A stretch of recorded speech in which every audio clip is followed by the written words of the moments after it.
కానీ కర్ణుడు విజయధనుస్సు శక్తి ఇంకా కర్ణుడి ధనుర్విద్యా బలం వల్ల అంత శక్తివంతమైన రథాన్ని కూడా వెనక్కి వెళ్ళేలా చేశాడు. అర్జునుని గాంధీవం గొప్పదా లేక కర్ణుడి విజయధనుస్సు గొప్పదా? హాయ్ గైస్, నా పేరు నవీన్. మీరు చూస్తున్నారు మన కల్చర్ ప్రో అనే ఛానల్ని. ముందుగా అర్జునుడి గాంధీవం గురించి తెలుసుకుందాం.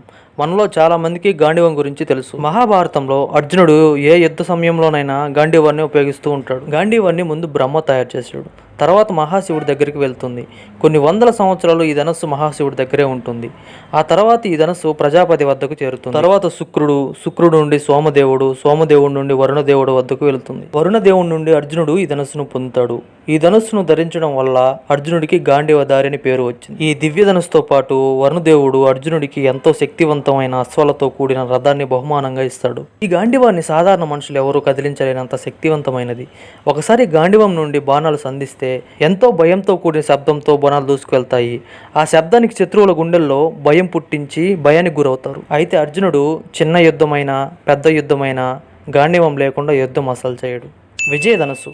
మహాభారతంలో విజయధనుస్సును ఎంతో విలువైనదిగా కర్ణపర్వంలో వివరించారు. ఈ విజయధనుస్సు కూడా విశ్వకర్మ మహాదేవుడి కోసమే తయారు చేశాడు. మహాశివుడు విజయధనుస్సును రాక్షస సంహారం కోసం ఉపయోగిస్తాడు. తర్వాత మహాదేవుడు పరశురాముడికి ఇస్తాడు. ఆ విజయధనుస్సుతో పరశురాముల వారు 21 సార్లు భూమిని చుట్టి ధర్మహీనులను సంహరిస్తాడు.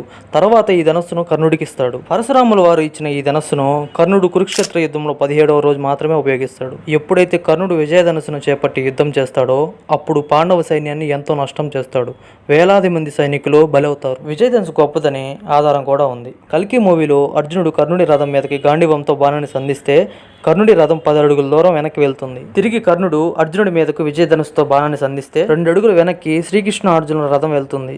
యుద్ధంలో శ్రీకృష్ణుడు అంటాడు, ఓ గాంధీవధారి అర్జున, ఈ రథం మీద ముల్లోకాలు పాలించే నేనున్నాను.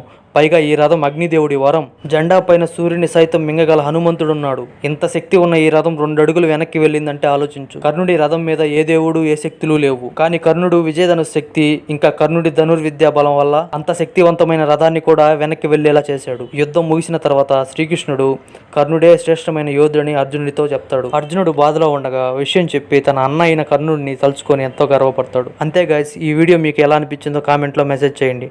మరో వీడియోతో మళ్ళీ కలుద్దాం. Thanks for watching.